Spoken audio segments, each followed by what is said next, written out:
வணக்கம். இன்றைய அரசியல் ஆடுகளம் நமக்கு சொல்லும் செய்திகள் என்ன அப்படிங்கிறத பற்றி அரசியல் ஆடுகளம் செய்திகள், செய்தி அலசல் இப்போது பார்க்கலாம். முதல் செய்தி சவுக்கு சங்கர் கைது ஜாமீன் கிடைச்சது விஷயமா இன்றைக்கி ஹைகோர்ட்லேருந்து உயர்நீதிமன்றத்திலேருந்து அதுக்கான ஆணை பிறப்பித்திருக்கிறார்கள். தீர்ப்பு நகல் வந்திருக்கு. அந்த தீர்ப்பின் நகலில் பார்த்த உடனே எனக்கு சில பேர் ஃபோன் பண்ணி 3 மாதம் கழித்து சவுக்கு சங்கர் திருப்பி ஜெயிலுக்கு போகணுமா, அந்த ஆர்டரில் அப்படி இருக்க அப்படின்னு கேட்டாங்க. அதனால் நிறைய பேருக்கு அந்த சந்தேகம் வரும். ஏன்னா அந்த தீர்ப்பில் என்ன சொல்லியிருக்குன்னா 3 மாதத்துக்கு உங்களுக்கு இடைக்கால ஜாமீன் கொடுக்குறோம். இந்த இடைக்கால ஜாமீன் உங்களுக்கு இப்போ டிசம்பர் இந்த 26ஆம் தேதி ஆரம்பித்து ஜனவரி, பிப்ரவரி, மார்ச் 26ஆம் தேதி வரை முடியுது. மார்ச் 26ஆம் தேதி முடிந்தவுடன் நீங்கள் சிறைச்சாலை அதிகாரிகளிடம் போய் சரண்டர் ஆகணும் அப்படின்னு அதில் போட்டிருக்காங்க.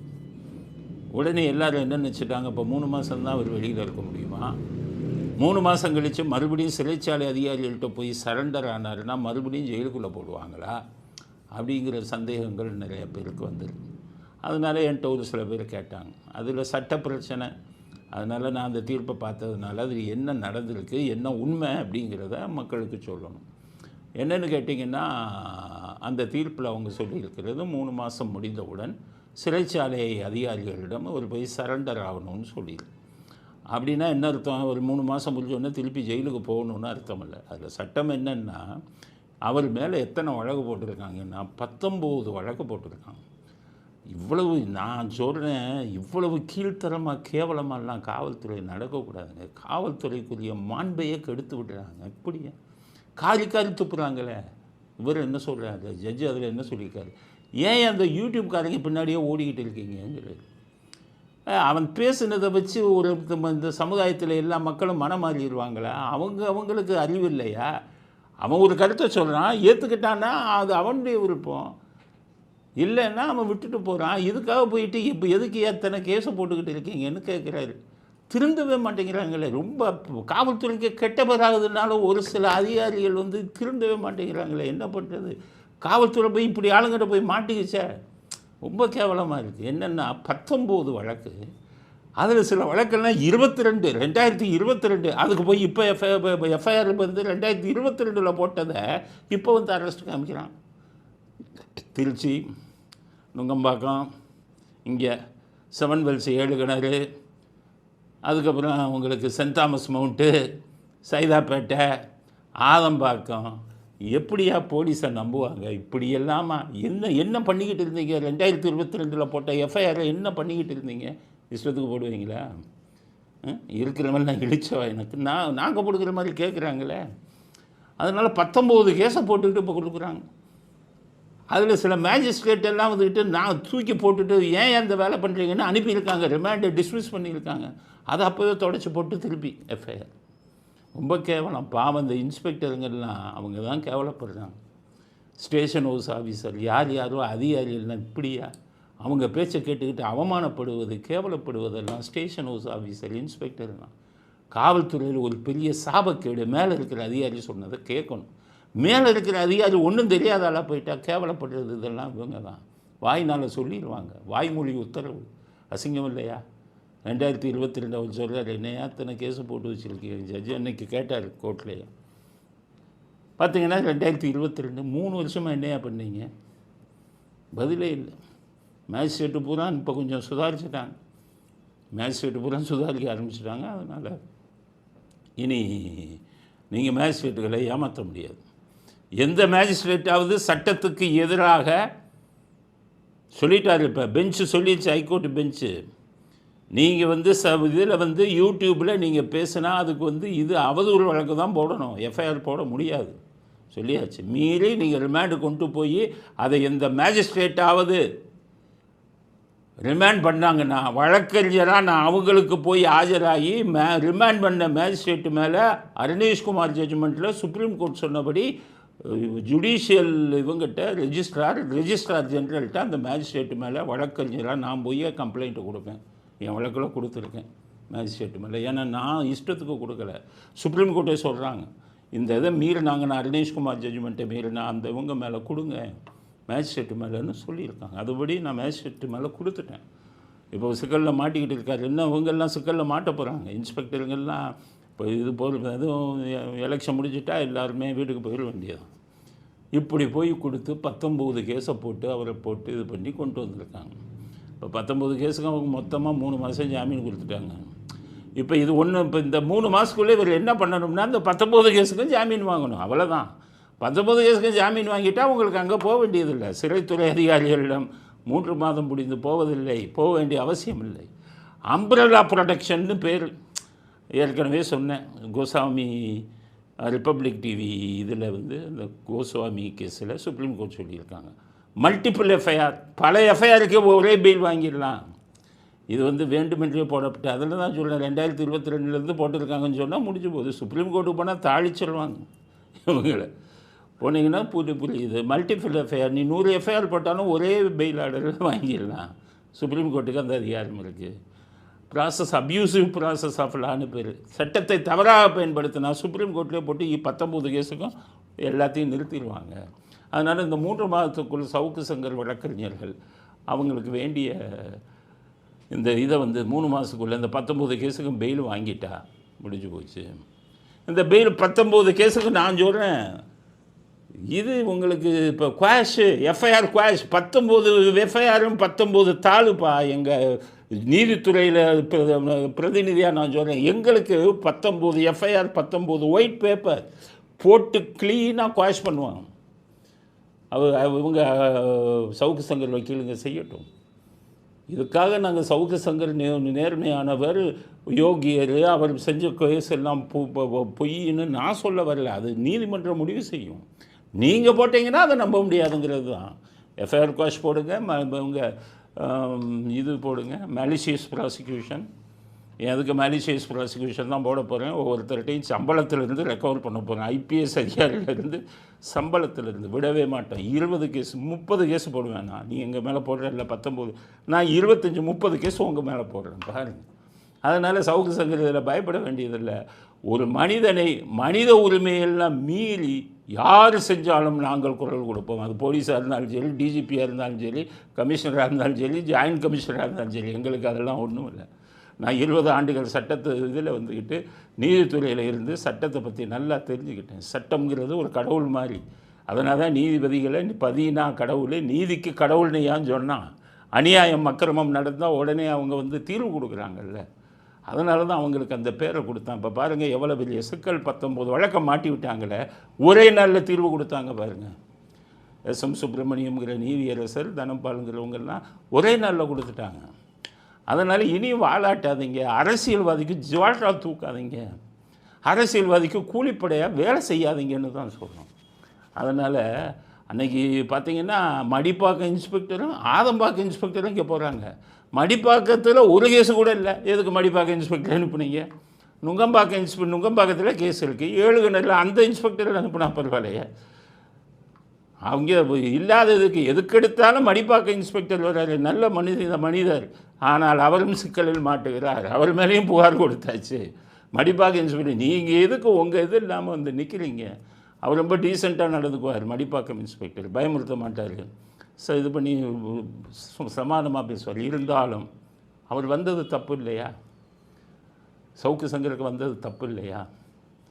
வீட்டுக்கு வந்தது அந்த மடிப்பாக்கம் இன்ஸ்பெக்டர் தான் என்னை கூட்டிகிட்டு போய் ப்ரெஷர் எடுக்கிறாங்க. ரத்தம் எடுத்தான் அதிகம் இருக்குது. Doctor remand fit for remand கொடுக்க மாட்டேங்கிறாங்க. மடிப்பாக்கம் இன்ஸ்பெக்டரும் ஒரு எஸ்ஐயும், ஒரு இஸ்லாமியர் எஸ்ஐ, அவர்கிட்டலாம் கேட்டேன், பாவத்தை கொட்டுறீங்களையா? இந்த மாதிரி இஸ்லாம் இந்த மாதிரி பாவத்துக்கு உங்களுக்கு மன்னிப்பே கிடையாது. ஒரு இஸ்லாமியராக இருந்து ப்ரெஷரை எடுக்கிறாங்க, கூடுது. 2 பேரும் அந்த இன்ஸ்பெக்டர், மடிப்பாக்க இன்ஸ்பெக்டர் இவங்களை டாக்டர்கிட்ட, சார் டெம்பரவரியாக குறைங்க, நாங்கள் ரிமாண்ட் பண்ணிடுறோம் அப்படிங்கிறாங்க. அது ஒரு பெண் டாக்டர். பார்த்துக்கிட்டே இருக்கேன் நான். உடனே மாத்திரையை வலுப்படுத்தி கொடுத்து என் ப்ரெஷரை குறைச்சி ஜெயிலுக்குள்ளே போய் அவன் செத்தா சாகட்டும், அதுதான் அப்படியே உள்ளே அனுப்புகிறாங்க. அப்புறம் இந்த நான் பாக்கெட்டில் சிறைக்கு போகும்போது பாக்கெட்லேருந்து இதை எடுக்கும்போது அந்த மாத்திரையை பார்த்த உடனே தான் அந்த ஜெயில் ஆஃபீஸருங்க, என்ன சார் மாத்திரை வச்சுருக்கீங்கன்னு. அவங்க தான் கொடுத்தாங்க ப்ரெஷர். அப்புறம் தான் அவர் வந்து இவரை மருத்துவமனையில் சேர்க்கணும்னு தான் என்னை கொண்டு போனாங்க. அப்போ எவ்வளோ மனித உரிமை மீறல்! ப்ரெஷர் இருந்தால் குறைச்சி உள்ள போனாங்க. மேஜிஸ்ட்ரேட்டை சொல்கிறோம், ப்ரெஷருக்கு மாத்திரையை கொடுத்து இது பண்ணுறாங்கன்னா மேஜிஸ்ட்ரேட்டை சேர்ந்து அவங்களோட துணை போகிறாங்க. அப்போ எங்கே போகிறது நீதியை? ஹைகோர்ட்டில் உள்ள நீதிபதிகள் தான் நீதி வழங்குறாங்க. மேஜிஸ்ட்ரேட்டில் இருக்கிறவங்கெல்லாம் அவங்களோட துணை போகிறாங்களே, இல்லைன்னா அப்படி நடக்குமா? 19 கேஸை போட்டிருக்காங்க, அத்தனையும் பொய். அதனால் இது அவர் வந்து சவுக்கு சங்கர் வந்து மறுபடியும் சிறைக்கு போக வேண்டிய அவசியம் இல்லை. அவர் இந்த 19 கேஸுக்கும் பெயிலி ஈஸியாக வாங்கிடலாம். அவருடைய வழக்கறிஞர்கள் அவருக்கு பார்த்துக்கிட்டு இருக்காங்க. அதனால் அவருக்கு வந்து இப்போ பிரச்சனை வந்து இதோடு முடியணும். இன்னும் 2 மாதம்தான். பிப்ரவரி ஆகிட்டா காவல்துறை அதிகாரிகள் மாற்றப்பட்டுருவாங்க. அப்புறம் ஆட்சி மாற்றம் நடந்துடும். இவருக்கு எந்த பிரச்சனையும், இவருக்கு மட்டும் இல்லை, யூடியூப்காரங்க யாருக்கும் எந்த பிரச்சனையும் வராது. இனிமேல் யூடியூப் பேச்சுக்காக இந்த அரசாங்கமும் சரி அதிகாரிகளும் சரி யார் மீதாவது நீங்கள் நடவடிக்கை எடுத்தால் நாங்கள் வந்து அப்பீல் ஆகும். மேலிசியஸ் ப்ராசிக்யூஷன். உங்களுக்கு கடைசி ரிட்டையர் ஆகிற வரை உன் சம்பளத்திலேருந்து பிடிச்சிடுவோம். ஞாபகம் வச்சுக்கோங்க. சட்டம் தன் கடமையை செய்யும். பின்னாடி சுற்றாதீங்க. ஜட்ஜு சொன்னபடி யூடியூப் பின்னாடி சுற்றாதீங்க. போய் வேறு வேலையை பாருங்கள். அவங்க அதிகாரிகளுக்கு சொல்லிடுறேன், காவல்துறைக்கு அரசியல்வாதி பேச்சை கேட்காங்க. இன்றைக்கி இருப்பான், நாளைக்கு போயிடுவாங்க எல்லாருக்கும். அதில் ஸ்டாலின் வந்து அவரை ஏமாத்துறாங்க. என் இதிலெல்லாம் ஒரு முன்னாள் மந்திரி இருந்து இவ்வளோ வேலையும் பண்ணியிருக்காரு. நாங்கள் சட்டப்படி எங்கள் வேலையை பார்ப்போம்ல, எங்களுக்கு அதிகாரம் வரும்போது நாங்கள் பார்ப்போம்ல. சட்ட ரீதியாக என்ன பண்ணணும், மற்றவங்க வழக்கில் நாங்கள் என்னென்ன போய் சட்ட ரீதியாக பண்ணணும்லாம் நாங்களும் பண்ணுவோம். அதனால் சவுக்கு சங்கர் அவர்களுக்கு வந்து அநேகமாக நாளைக்கு வந்துடுவார்னு நினைக்கிறேன். இன்றைக்கே வந்திருக்கலாம். ஏன் டிலே பண்ணாங்கன்னு தெரியலை. ஷூரிட்டியை உடனடியாக கொடுத்து இன்றைக்கே வந்திருக்கலாம். கூடிய சீக்கிரம் அவர் வருவார் அப்படின்னு நினைக்கிறேன். ஆனால் இங்கே வர்றதுன்னா அங்கே ஒரு 6 மணி நேரம் நிற்க வைப்பாங்க ஜெயிலில், பெயில் கொடுக்குறதுக்கு. அந்த லட்சணத்தில் இருக்குது சிறைச்சாலை. 6 மணி நேரம் நிற்க வைப்பாங்க. முன்னாடியெல்லாம் 10 நிமிஷம். நான் எத்தனை பேருக்கு பெயில் எடுத்திருக்கேன். போன ½ அன் ஹவர் உள்ளே கொடுத்தோம்னா 10-15 நிமிஷம் பெயில் வந்துடுச்சு, உள்ளே இருக்காத விரட்டுவாங்க. நீ சிறைக்குள்ளே இருக்கக்கூடாது, உனக்கு பெயில் வந்துடுச்சு ஓடும்பாங்க. இன்றைக்கி சிறைச்சாலை நிலைமை 6 மணி நேரம் நின்றுக்கிட்டே இருக்கணும். எனக்கு கொஞ்சம் மரியாதை கொடுத்து உக்காருங்க சார், நாங்கள் மற்றவன்லாம் பாவம். அதனால் இது சவுக்கு சங்கருடைய இது வந்து எந்த ஆபத்தும் இல்லை. வருங்காலத்தில் கூட அவருக்கு எந்த வித ஆபத்தும் இல்லை. அதனால் பத்திரிகையாளர்கள் சுதந்திரம் பறிக்கப்படுவதில் எங்களுக்கு உடன்பாடு இல்லை. சவுக்கு சங்கர் அவர்கள் மறுபடியும் வந்து ஒரு நல்ல பத்திரிகையாளராக தன்னுடைய கடமை செய்யணும். அவர் மீது குற்றச்சாட்டுகள்லாம் சொல்கிறாங்கல்ல, அதை வந்து ஜட்ஜ்மெண்ட்டில் சொல்லியிருக்காங்க. என்னென்னா, சவுக்கு சங்கர் ஆஃபீஸில் வேலை பார்க்குற ஆளுக்கு 20 அந்த ஒரு குறிப்பிட்ட தேதியில் முதல் நாளே ஜிபேயில் அனுப்புகிறான் 90-95, மறுநாளே எஃப்ஐஆர் போட்டு கைது பண்ணுறான். அவங்க திருப்பி கொடுக்குறதுக்கு வாய்ப்பே இல்லை. அப்போ இதை கோர்ட்டே சொல்லுது, இது திட்டமிட்ட சதிங்கிறாங்க. போலீஸின் திட்டமிட்ட சதி. அந்த ஜிபேயில் பணம் அனுப்புனது போலீஸின் திட்டமிட்ட சதிங்கிறாரு ஜட்ஜு. வேண்டுனே பண்ணியிருக்காங்க அப்படின்னு. அவங்க ஜிபேயில் அனுப்புனா மறுநாளே பிடிச்சிங்கன்னா அவர் யார் இந்த 90,000 97 யோசிக்கவே விடலை. அப்படி இன்னும் திருந்தலையே காவல்துறை. நான் இருக்கும்போது கொலை வழக்குகள்லாம் எத்தனை அதிகாரிகள்கிட்ட மோதி இருப்பேன். நான் கொலை வழக்குலாம் அப்பாவியை பிடிச்சி போடுவாங்க. ஏப்பா எதுக்கு நான் டிபார்ட்மெண்ட்டை விட்டு வெளியில் வந்தேன்? இந்த அநீதியெல்லாம் எதிர்த்து தானே வெளியில் வந்தேன். அப்பாவி அங்கே ஜெயிலில் போய் பாருங்கள், அப்பாவிங்க எத்தனை பேர் இருக்காங்க. கொலை வழக்கில் மனசாட்சி இல்லாமல் என்னெல்லாம் ஒரு கொலை வழக்கில் வந்து மாற்ற சொன்னாங்க. அந்த கமிஷனர் மேலேயே நான் கம்ப்ளைண்ட் கொடுத்தேன். ரிட்டையர் ஆகிட்டார், இன்னும் இருக்கார் இங்கே தான். நமக்கு இதில் வந்துக்கிட்டு ராயபுரம் பக்கத்தில் இருக்கக்கூடிய கடற்கரையில் வந்து ஒருத்தர் கொலை செய்யப்பட்டார். வேறு ஒரு ஆளை பிடிச்சி போட சொன்னாங்க. நான் நேராக டிஜிபிகிட்ட போய் கம்ப்ளைண்ட் கொடுத்தேன் கமிஷனர் மேலே. டிஜிபி கமிஷனர் கூப்பிட்டு கேட்டார், என்ன இது கொலை வழக்கில் யாரையும் மாற்ற சொன்னீங்களா? அவளை யார் சொன்னாரு? என் பேர் சொல்லி உங்கள் மேலே புகார் கொடுத்துருக்காரு அப்படின்னு. அவர் இன்னும் இங்கே தான் இருக்கார். உடனே என்னை கூப்பிட்டு அனுப்பினார் அந்த கமிஷனர். நான் வர முடியாது அப்படின்னு சொன்னேன். ஒரு கமிஷனர் கூப்பிட்டா வரமாட்டேங்கிறீங்களான்ட்டு மறுநாள் வந்து ஒரு அசிஸ்டன்ட் கமிஷனர் என்னை தேடி வந்தார். என்ன சார் கமிஷனர் கூப்பிட்டா வரமாட்டேங்கிறீங்களே அப்படின்னு. அப்போ நான் சொன்னேன், நீங்கள் சொல்கிற அந்த கமிஷனர் ரூமுக்குள்ளே போனால் அந்த அதிகாரிகளை கேட்குற கேள்வி, தாயை பழித்து பேசுவார் அந்த கமிஷனர். வார்த்தையை நான் வெளியில் சொல்ல முடியாது. எல்லாரும் யூனிஃபார்ம் போட்டு கேட்டுட்டு வந்தாங்க 1998 99. கெட்ட வார்த்தை, வேற எந்த கெட்ட வார்த்தை, தாயை பழித்து பேசுவார். உடனே அவர்கிட்ட சொன்னேன், அவர்கிட்ட உள்ளே போனால் தாயை பழித்து பேசுவார். நான் புகார் கொடுத்தது வந்து ஒரு நிரபராதியை காப்பாற்றுறதுக்காகத்தான் புகார் கொடுத்தேன். எனக்கு மனசாட்சி ஒத்து வரல. அந்த ஆளையும் நான் பார்த்தேன். அவருக்கு என்ன ஒரு 30 வயசுக்குள்ளே இருக்கும். அவர் மாதிரி ஆளுங்கள்லாம் ஜெயிலுக்குள்ளே வந்து இப்போ இல்லாத வழக்கு வச்சு கொலை கேஸில் உள்ளே போட்டிங்கன்னா இந்த பாவத்தை சுமப்பதற்கு நான் தயாராக இல்லைன்னு சொல்லிட்டு வந்தேன். ஆனால் இவர் உள்ளே கூப்பிட்டாருன்னா என் தாயை பழித்து பேசுவார்.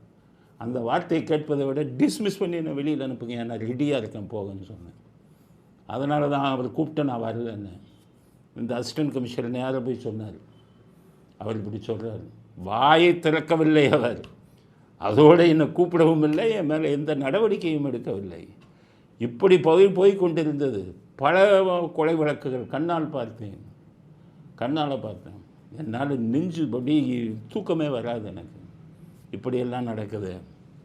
அதனால தான் நான் காவல்துறை விட்டு வேண்டாம், அவங்க இது வந்து பாவத்தை சுமக்க வேண்டும், பதவி இருந்து என்ன பண்ணுறது, பாவத்தை இந்த இதை வந்து மேல் அதிகாரிகளே பண்ணுறாங்களே, உடந்தையாக இருக்கிறார்களே, இதுக்கெல்லாம் நான் ஆதாரம் வச்சுருக்கேன், எந்தெந்த கேஸ் என்னென்ன இது பண்ணாங்க. அந்த மாதிரி இன்றைக்கி வர நான் வந்து 20 வருடம் ஆகுது. இன்னமும் அந்த காவல்துறையில் இப்படி இருந்தீங்கன்னா என்ன, எப்படிப்பட்ட மனசாட்சி உள்ள அதிகாரிகள்லாம் இருந்தாங்க. அவங்ககிட்டலாம் நான் நெருங்கி பழகியிருக்கேன். அவங்க லட்சுமி நாராயணன் டிஜிபிகிட்டெல்லாம், எம்ஜிஆர் பீரியட் இருந்தவட்டெல்லாம் நான் நெருக்கமாக பழகியிருக்கிறேன். ஸோ அப்படிப்பட்டவங்கள்லாம் வந்து இன்றைக்கி வந்து காவல்துறை சீரழிஞ்சு இந்த மாதிரி பண்ணிக்கிட்டு பொய் வழக்கம் போட்டு ஒவ்வொருத்தனையும், இப்போ இது வெளியில் தெரியுது, சவுக்கு சங்கர் மேலே போட்ட பொய் வழக்கு, மற்ற கேஸெல்லாம் தெரியாது. எத்தனை அப்பாவி உள்ளே இருக்கான்னு தெரியுமா போக்சோ ஆக்டில். நான் போய் எல்லாரையும் பார்த்தே பேசினேன்னு. ஜெயில் ஆஃபீஸரே கேட்டாங்க, என்ன சார் இப்போ குழந்தை செக்ஸுன்னு சொல்லி தப்பு பண்ணாதவன்லாம் போட்டிருக்காங்கன்னு. ரொம்ப நாளாக நடக்குதுங்க அது அப்படின்னு சொல்லி அப்போ இது பண்ணிட்டு வந்தேன். அதனால் சவுக்கு சங்கர் மீது போடப்பட்ட அந்த 19 வழக்குகளுக்கு கடுமையான இதை வந்து காவல்துறைக்கு கண்டனத்தை தெரிவிக்கிறேன். இந்த வேலை பண்ணாதீங்க, யாருக்கு இதை பண்ணாதீங்க. உங்கள் கையில் அதிகாரம் ஆண்டவன் கொடுத்துருக்கான். குற்றவாளியை வந்து தண்டியுங்கள்.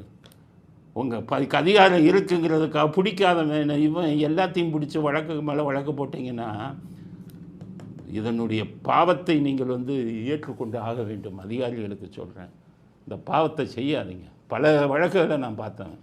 இன்றைக்கி இருக்கக்கூடிய ஐபிஎஸ் அதிகாரிகள், பெரிய ஐபிஎஸ் அதிகாரிகள் பார்க்காத வழக்கையெல்லாம் நான் பார்த்தேன்.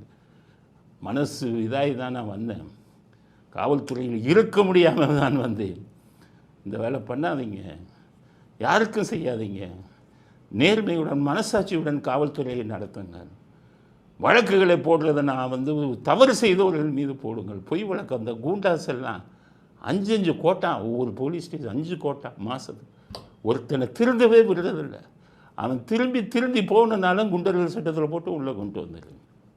குண்டர்கள் சட்டத்தில் டிஜிபியாக இருந்தார் அலெக்சாண்டர், பேரையே சொல்கிறேன் நான், இன்னும் இருக்கிறார்.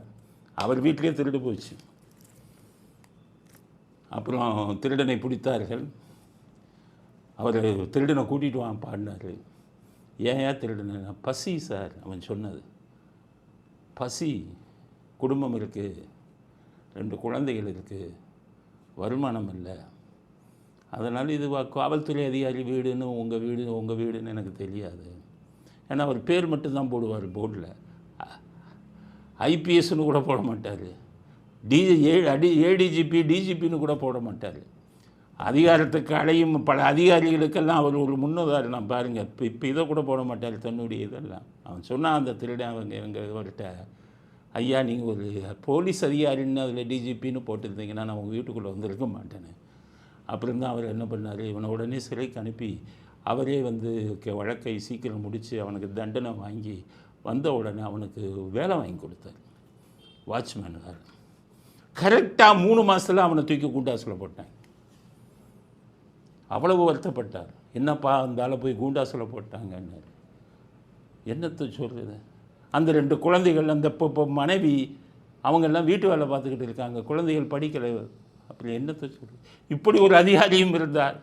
குற்றம் செய்தவனை வந்து திருத்தி அவனுக்கு ஒரு வேலை வாங்கி கொடுத்து, வேலை வாங்கி திருந்தினவனை மறுபடியும் குண்டர சட்டத்தில் உள்ளே போட்டு அடைச்சது இன்றைக்கும் நடந்துக்கிட்டு இருக்க. இதெல்லாம் யார் தான் கேட்குறது?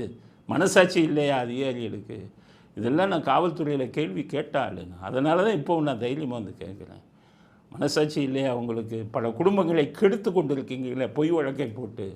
புஸ்தகமே எழுதியிருக்கேன், scapegoats, criminal scapegoats ஆங்கிலத்தில் எழுதியிருக்கேன்.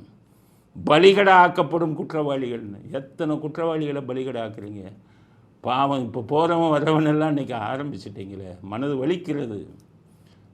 பல விஷயங்களை பார்த்து பார்த்து நான் பார்த்த அளவுக்கு வேறு அந்த அதிகாரியும் பார்த்துருக்க மாட்டாங்க. அதனால் சவுக்கு சங்கர் விஷயத்தில் நீங்கள் பொய் வழக்கு போட்டதற்கு கடுமையான கண்டனத்தை காவல்துறைக்கு தெரிவிங்க. திருந்துங்கள், இல்லாவிட்டால் நான் எங்களை போன்றவர்கள் உங்களை திருத்துவார்கள் அப்படிங்கிற எச்சரிக்கையையும் காவல்துறைக்கு நான் என் உடம்பில் ஓடுவது காவல்துறையின் ரத்தம். காவல்துறையில் இருந்ததை நான் பெருமையாக நினைக்கிறேன். ஆனால் இப்போ இருக்கக்கூடிய சில அதிகாரிகள் வந்து காவல்துறையை சிறுமைப்படுத்தி கொண்டிருக்கிறார்கள். திருந்துங்கள், இல்லாவிட்டால் எங்களை போன்றவர்கள் உங்களை திருத்துவார்கள் சட்டத்தின் வாயிலாக அப்படிங்கிற ஒரு கருத்தை முதல் கருத்தாக பதிவு செய்ய விரும்பும். அடுத்தது விஜய் பற்றிய செய்திகள். நடிகர் விஜய் தாவேகா தலைவர். சில பேர் கேட்குறாங்க, அவங்க விஜய் இவங்கெல்லாம் சார் விஜய்னு சொல்லாதீங்க, தாவேகா தலைவர்னு சொல்லுங்கன்னு சொல்கிறாங்க. சில பேர் வந்துக்கிட்டு என்ன சார் விஜய்க்கு சப்போர்ட் பண்ணி நடக்கிறதான் சொல்லிக்கிட்டு இருக்கோம். நடக்கிறதெல்லாம் மறைக்க முடியாது, அதுக்காக விஜய் செய்தியெல்லாம் மறைக்க முடியாது. நாங்கள் யாரிடமும் எந்த ஆதாயத்தையும் எதிர்பார்ப்பவர்கள் இல்லை, ஆனால் செய்தியை சொல்லணும்ல. ஸோ தாவேகா தலைவர் விஜய் அவர்கள் வந்து இன்றைக்கி அவருடைய படத்துக்கு, ஜனநாயகன் படத்துக்கு ஆடியோ ரிலீஸை வந்து மலேசியாவில் நிறுத்தியிருக்காரு. ரொம்ப கேவலம். தமிழ்நாட்டில் இருந்துக்கிட்டு தமிழ்நாட்டை நம்ப முடியாமல் வெளிநாட்டில் போய் நடத்துகிறாங்கன்னா இப்போ தமிழ்நாட்டில் சட்டம் ஒழுங்கு எப்படி இருக்குதுன்னு பாருங்கள். நீங்கள் வச்சிருக்கிற லட்சணம் இங்கே யாரும் நடத்த முடியலை. காரணம் நீங்கள் என்ன வேணாலும் பண்ணுவீங்களே. கரூர் மாதிரி இங்கேயும் கூட்டத்தை உள்ளே அனுப்பி ஏதாச்சும் பண்ணி பெரிய கலாட்டா உருவாக்கி மறுபடியும் சேதத்தை உருவாக்கிட்டிங்கன்னா, அதனால் பயந்துக்கிட்டு அவர் அங்கே போயிட்டார். எங்கே போயிட்டார்? மலேசியாவுக்கு போயிட்டார். மலேசியாவுக்கு போய் அங்கே ஆடியோ நடத்துகிறாங்க. அங்கே மலேசியா என்ன கண்டிஷன் போட்டாங்க? எல்லா அனுமதி கொடுக்குறாங்க, அரசியல் பேசக்கூடாதுன்ட்டாங்க. ஆனால் ரசிகர்கள் வந்தவங்க பூரா தாவேக்கான்னு அரசியல் கட்சி பேச சொல்கிறாங்க.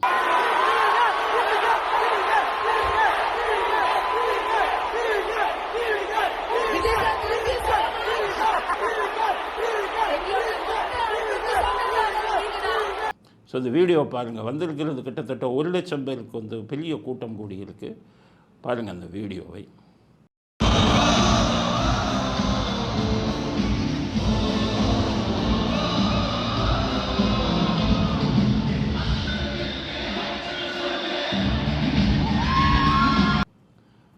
ஸோ இவ்வளோ பெரிய கூட்டம், இவ்வளோ பெரிய வரவேற்பு. மலேசியாவில் நம்ம தமிழர்கள் அதிகம். அவங்க நம்ம தமிழ்நாட்டில் இருக்கிறவங்க மாதிரி இல்லை, மனசாட்சியோடு இருப்பாங்க. உண்மையான தமிழர்கள்னால் வெளிநாட்டில் இருக்கும் தமிழர்கள் தான். இங்கே இருக்கிறவன் தான் 4,000 வாங்கிட்டு ஓட்டு போடுவாங்க. வெளிநாட்டில் இருக்கிற தமிழன் வந்து மானஸ்தான். அவன்கிட்ட போய் ரூபாய் கொடுத்து பாருங்க, உழைத்து முன்னேறினவன். அதனால் எல்லோரும் கோஷம் போடுறாங்க. அந்த அளவுக்கு வரவேற்பு அங்கே இருக்குது. நல்ல வேலை, இங்கே வச்சுருந்தா ஏதாச்சும் பிரச்சனை பண்ணியிருப்பாங்க. இங்கே வந்து சன் பிக்சர்ஸ் வந்து இதை எடுக்கணும், அந்த படத்தை வாங்கணும், அப்போ தான் நடத்த முடியும். இல்லைன்னா உதயநிதியோட ரெட் ஜெயண்ட் வந்து அவங்க படத்தை வாங்கணும், அப்போ தான் இங்கே நடத்த முடியும். அந்த ஜனநாயகன் படத்தை வேறு ஆளுங்க வாங்கியிருக்காங்க. சன் பிக்சர்ஸும் இல்லை, ரெட் ஜெயண்ட்டும் இல்லை. அவங்க குடும்பத்தில் இருந்தால் தானே இருக்க முடியும். அதனால் எல்லாம் வெளிநாட்டுக்கு போய் பண்ணியிருக்காங்க. பராசக்தி வேறு இவங்க பண்ணின கெடுவான் கேடு நினைப்பான்கிற மாதிரி இவங்க பண்ண கூத்தில் பராசக்தி இப்போ மேலே வழக்க போட்டான். ஒழுங்காக ரிலீஸ் ஆகுதாங்கிறது தெரியலை.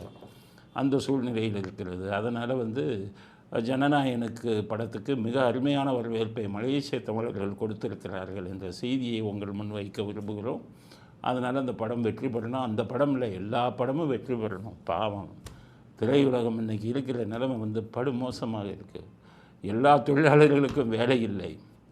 100 கோடி 200 கோடி வாங்குறவங்கெல்லாம் வீட்டில் காத்து வச்சுக்கிட்டு இருக்காங்க, டிவி பார்த்துக்கிட்டு இருக்காங்க. ஏன்? சினிமா உங்களை காப்பாற்றினீர்கள். ஹீரோக்களை சொன்ன சினிமாவை நீ காப்பாற்றலை. சினிமாவை சாகரிச்சுட்டு நீங்கள் வாழலாம்னு நினச்சிங்க பெரிய ஹீரோ 100 கோடி 200 கோடி. ரஜினிகாந்த் மட்டும் அதில் விதிவிலக்கு. அவர் மிகப்பெரிய படத்துக்கு சன் பிக்சர்ஸ் படத்துக்கெல்லாம் படம் ரிலீஸ் ஆகி ஓடுற வரை பணம் வாங்க மாட்டார். எந்திரன் படத்துக்கு கலாநிதி மாறன்ட்டா இப்போ 25 கோடியோ 50 கோடியோ பேசுனாங்க, 25 crores நினைக்கிறேன். அப்போ 2010 படம் ரிலீஸ் ஆகிற வரை அவர் வாங்கலை. கலாநிதி மாறன் ஃபோன் பண்ணி சொல்லி பணத்தை வாங்கினேன். இல்லை படம் ஓடுதான்னு பார்க்கலாம். படம் ஓடுது, லாபம் வருதுன்னு ஒன்று தான் அவர் அந்த பணத்தை வாங்கினார். அப்போ சன் பிக்சர்ஸும் பணத்தை கொடுக்காம இழுத்து வச்சாங்க. என்கிட்ட ஆதாரம் இருக்குது. அப்புறம் ரஜினிகாந்த் ஒய்ஃப் போய் உக்காந்துக்கிட்டாங்க, என் பணத்தை கொடுன்னு. அப்புறம் தான் பணம் வந்தது. அதே மாதிரி இப்போ வந்த கூலி வர அப்படி தான். அவர் பணத்தை முதல் வாங்க மாட்டார். அப்படி இருக்கணும் ஹீரோக்கள். நம்ம இருந்தால் நல்லா இருந்தால் போதும், மற்றவன் எக்கேடு கட்டு போகிறான் 100 கோடி என்கிட்ட கொடு அப்படின்னு வாங்கிட்டு போகிறவர்களாக இருக்கக்கூடாது. அதனால் ஜனநாயகம் வெற்றி பெற எங்களது வாழ்த்துக்களை விஜய் அவர்களுக்கும் விஜய் ரசிகர்களுக்கும் தெரிவித்துக் கொள்கிறோம். அடுத்தது இந்த கருணாசு மறுபடியும் ஏற்கனவே சொன்னோம், பொன்மாணிக்கவேல் விஷயத்தில் அவர் பேசினதுக்கு கடுமையான கண்டனத்தை கொடுக்கும். அதில் நான் சொல்லும்போது நீங்கள்லாம் அவர் ஒரு ஐபிஎஸ் அதிகாரி, நீங்கள் ஒரு சாதாரண சினிமா நடிகர்னு சொல்லிட்டோம்.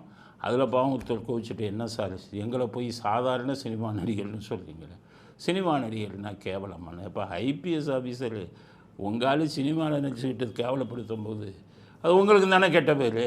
அதனால் அவரை நீங்களே அடக்கி வைங்க அப்படின்னு சொன்னோம். இப்போ அவர் இன்றைக்கி என்ன சொல்லியிருக்காருன்னா, அது அவரை தூண்டி விடுறாங்க, நீ பேசு விஜய்க்கு எதிராக. 200 கோடியை விட்டுட்டு வந்துட்டார் விஜய் அப்படின்னு எல்லாம் சொல்கிறாங்க. யார் சொல்கிறா? இந்த கருணாஸ். ஒரு சமீபத்தில் ஒரு இதில் அறிவிப்பு போட்டார், நான் அரசியல் விட்டு ஒதுங்கிட்டேன், விலகிட்டேன், சிவகங்கை மாவட்டத்தில் 18 ஏக்கர் வாங்கி விவசாயம் பண்ணிக்கிட்டு இருக்கேன் அப்படின்னு சொல்லிட்டு மறுபடியும் அரசியல். அந்த கட்சிக்கு லேபிளே கிடையாது, அங்கீகாரமே கிடையாது, பதிவும் செய்யலை. அந்த ஒரு கட்சி பேரை வச்சுக்கிட்டு ஒரு ஜாதி, இதை ஒரு பெரிய ஜாதி அவங்க முக்குளத்தூர்னா அந்த காலத்தில் சுதந்திரத்துக்காக நேதாஜியில் போய் உயிரை கொடுத்தவங்களில் நிறைய பேர் அந்த முக்குளத்தூரை சேர்ந்தவர்கள். இன்றைக்கி இவர் விஜய் கொண்டாடுறாரு.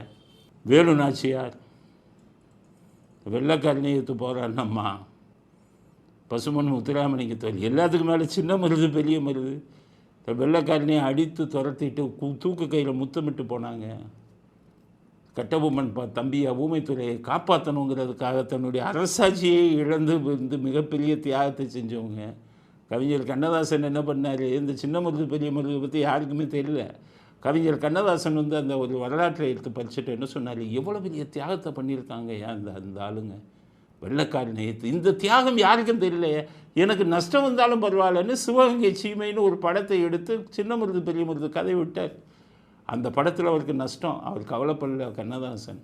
ஆனால் அதற்கு பிறகு திரைப்படமாக வந்த பிறகு தான் பல பேருக்கு தெரிஞ்சது, ஓ சின்ன மருது பெரிய மருது இவ்வளோ பெரிய வீர தியாகம் பண்ணியிருக்காங்களேன்னு. அப்படி அந்த முக்குளத்தூரில் மிகப்பெரிய ஆளுங்கள்லாம் இருக்காங்க. ஒவ்வொரு ஜாதியிலையும் ஒவ்வொரு பெரியவங்க இருக்காங்க. நாடார் எடுத்துக்கிட்டிங்கன்னா காமராஜர், அந்தந்த ஜாதிக்கு ஒவ்வொருத்தவங்க இருக்காங்க. ரெட்டியாரில் வந்து ஒரு மிகப்பெரிய தலைவர் இருக்கிறார்.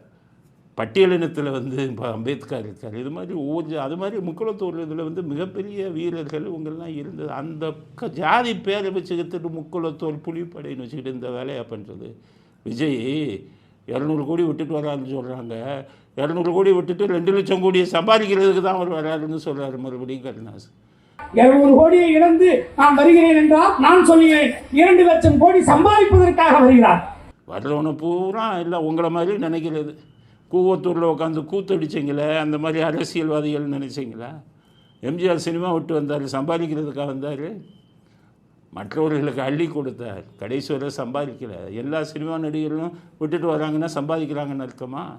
நீங்கள் எதுக்கு விஜயை தாக்கி திமுகவுக்கு ஆதரவாக பேசுகிறீங்க? ஜெயலலிதா அவர்கள் ஒரு பெரிய சினிமா நடிகர், அவர் ரெக்கமெண்டேஷன் பண்ணார் இவருக்கு சீட்டு வாங்கி கொடுக்க. அப்புறம் தான் ராமநாதபுரத்துக்கு பக்கத்தில் இருக்கிற தொகுதியில் வந்து இவருக்கு வந்து ஒரு சீட்டு கொடுத்தாங்க. இப்போவும் நப்பாசையில் இருக்கிறார். திமுகவிடமிருந்து ஒரு எம்எல்ஏ சீட்டு வாங்கிடணும்னு அதற்காக குரல் கொடுக்கிறார். குரல் கொடுங்க. இன்னொருத்தரை தாக்கி குரல் கொடுத்து கேவலமான சீட்டை வாங்கி ஜெயிக்கணும்னு நினைக்காதீங்க. திருவாடனை தொகுதியில் நீங்கள் திமுக சார்பில் பண்ணினாலும் நான் சேலஞ்சு பண்ணுறேன், ஜெயிக்க முடியாது.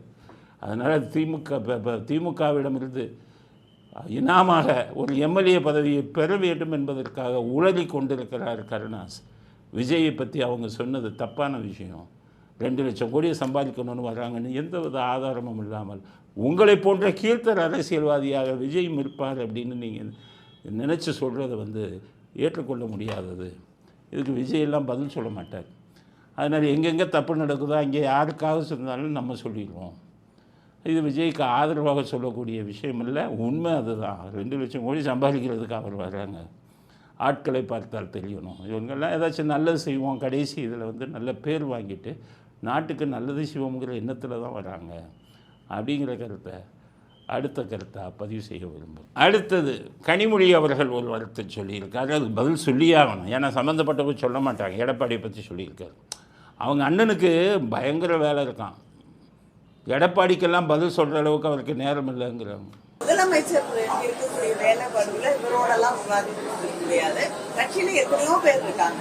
யார் வேணாலும் அவரோட விவாதிக்க தயாராக இருப்பார்கள்.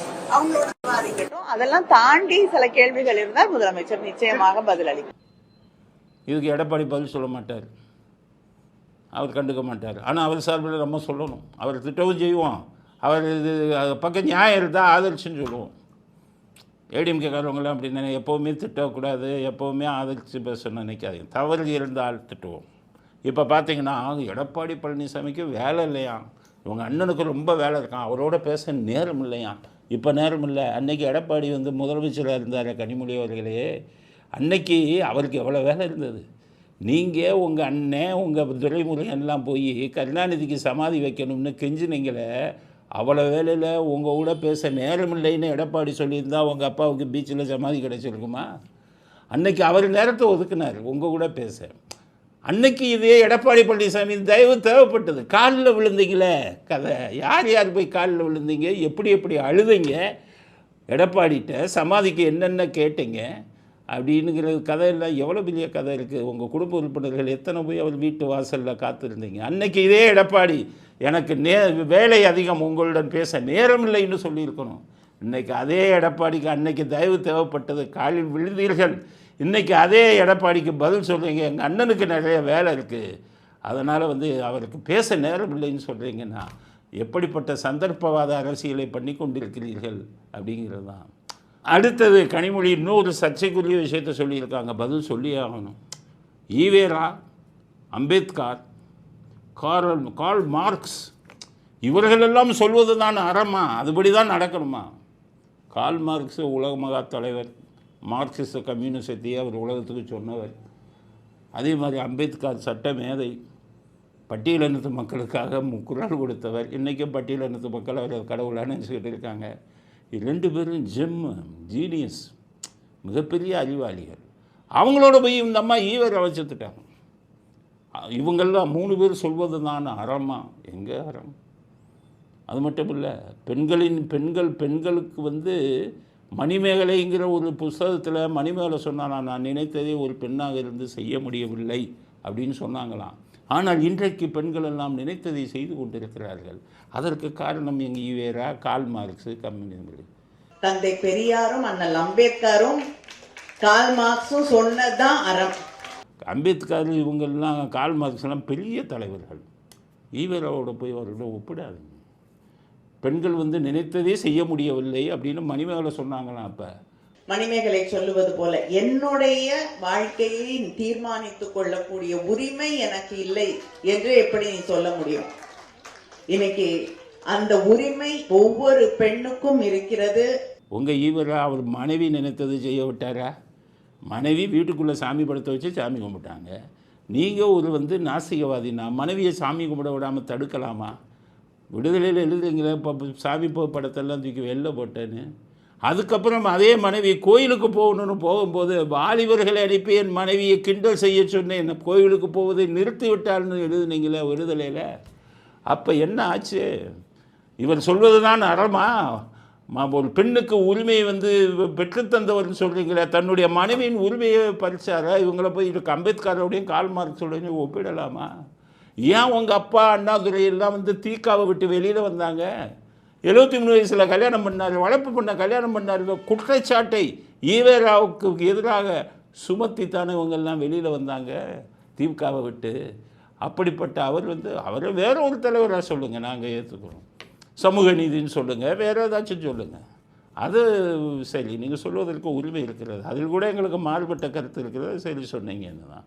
ஆனால் கார்ல் மார்க்ஸுடனையும் அம்பேத்கருடையும் ஈவேராவை நீங்கள் ஒப்பிட்டு பேசுவதன் மூலம் அவர்கள் இந்த 2 மாபெரும் தலைவர்களை நீங்கள் சிறுமைப்படுத்துகிறீர்கள். அப்படிங்கிறது தான் எங்களுடைய இது. சுதந்திர தினத்துக்கு கருப்பு கொடி ஏற்றினவர் அவங்க அம்பேத்கர் சட்டத்தை எழுதினார், அரசியல் சட்டத்தை, சுதந்திரத்தை எவ்வளவு மதித்தார் அவர். கார்ல் மார்க்ஸ் ஒரு மிகப்பெரிய தியரியவே கொடுத்தார். அவருக்கு பின்னாடி மிகப்பெரிய கூட்டம் இருந்தது. அவரோட போய் ஒப்பிடலாமா? சுதந்திர தினத்துக்கு நாட்டுப்பற்று உடையவர் கார்ல் மார்க்ஸ், அம்பேத்கர் மாதிரி. அவருக்கு போய் இவரை போய் ஒப்பிட்டு ஈவராவையும் அங்கே இவர் 2ஐயும் முடிச்சு போடலாமா? சுதந்திர தினத்தை பல விஷயங்கள், சுதந்திரத்தை இன்னைக்கெல்லாம் கருப்பு கொடி ஏற்றினது மட்டுமல்ல, இந்தியாவுக்கு சுதந்திரம் கொடுக்காதே என்று சொன்னவரை இந்த 2 மாபெரும் தலைவர்களுடன் சேர்த்து பேசுவதன் மூலம் நம்ம கனிமொழி அந்த 2 மாபெரும் தலைவர்களை அவமானப்படுத்தி இருக்கிறார். அப்படிங்கிறத எங்களுடைய கருத்தாக பதிவு செய்ய விரும்புகிறோம். இத்துடன் இன்றைய அரசியல் ஆடுகளம் நிறைவு பெறுகிறது. மீண்டும் நாளை புதிய செய்திகளுடன் உங்களை சந்திக்கிறோம். நன்றி, வணக்கம், ஜெய் ஹிந்த்.